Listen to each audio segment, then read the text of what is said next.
Most of the sidewalks weren't yet shoveled, so I walked in the road. The snow coming down hid bits of ice inside each flake, which burned when they hit my cheeks. The town common was an unbroken field of snow, wind-swept into rows of rippling ridges resembling the white caps on the harbor. No one had even attempted to clear the little skating pond. The sledding hill was completely deserted, eerily silent. It was February school vacation week in Maine, yet even that hadn't brought the children outside into the wet, yucky snow. Perhaps they were gone, too, off to visit grandparents in Florida, if they were lucky, or anywhere south of here. The town common wasn't the business center of Busman's harbor. That was Main Street, 1 block closer to the water, where, during the short summer season, tourists shopped in the little stores and boarded the tour boats at the pier. Most of the buildings around the common were homes, along with 2 white steepled churches, the Congregationalists and the Baptists, and the library and post office. When I reached the P.O., a thin light shone through the glass front door. Neither snow nor rain nor heat nor gloom of night. The single public room of the post office was unusually empty. Along with Gus's restaurant, it was the place in town for news and gossip, catching up with old friends and making new in the tourist season and the off-season. I stuck the key in my box and pulled out my mail. Nothing but junk, as I'd predicted. I stuffed the envelopes and catalogs into the Snowden Family Clambake tote bag I'd used as a purse since I'd returned to Busman's harbor the previous spring. I went to the counter and called, "Barbara Jean, you here? I've come to fetch Mom's mail." There was no response, and I wondered where she could be.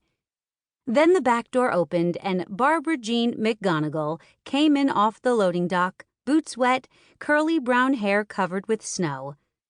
"Sorry, Julia. I was helping Brett unload the truck. He got here late today because of the weather." She didn't ask what I wanted, but went straight to the back of Mom's box and emptied it. "This won't include today's. I haven't sorted it. Wait! I saw a package." She scurried toward a rolling mail cart that had high, dirty cloth sides. "I bet you're lonely with Chris away," she called.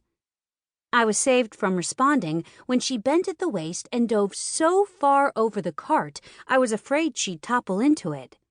She emerged triumphant with a small package, which she handed across the counter to me. The box was 4 by 4 inches square and about 2 inches deep, wrapped in brown paper and hand addressed to my mother in bold black letters. I looked for a return address. Nothing.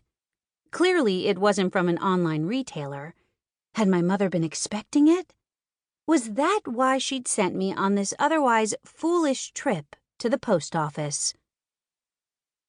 "No, I wasn't expecting anything. How intriguing." Mom deposited the little package on the kitchen counter. "I'll open it after we eat." "You aren't going to open it right away? I went all the way to the post office in the snow." She ignored my bid for sympathy. "It's probably nothing. You said so yourself. The mail is all junk." It was likely she was right. For many years, Mom had run the gift shop at our business, the Snowden Family Clambake, and vendors often tried to entice her with samples of their trinkets. She'd already heated canned tomato soup and made up the grilled cheese sandwiches. My petite, pretty mother was many things. A cook was not one of them. Still, the meal she'd thrown together was better than I would have managed left to my own devices in my empty apartment. She had a particular twist on the sandwiches, which weren't so much grilled as broiled, and included onion chopped and mixed with the grated cheddar. I bit into the gooey, tangy, crunchy goodness and was warmed from the inside out. Comfort food on a snowy day. "Heard from Chris?" Mom asked. "No, but it's only been a few days, and I imagine cell coverage is pretty spotty where he is." Mom nodded and shifted the subject. "I'm worried about your sister." "Mom, all the worry about Livy available in the universe is already being used by her husband." My younger sister and her husband, Sonny, were expecting a second child in 2 weeks, almost exactly a decade after the birth of their first.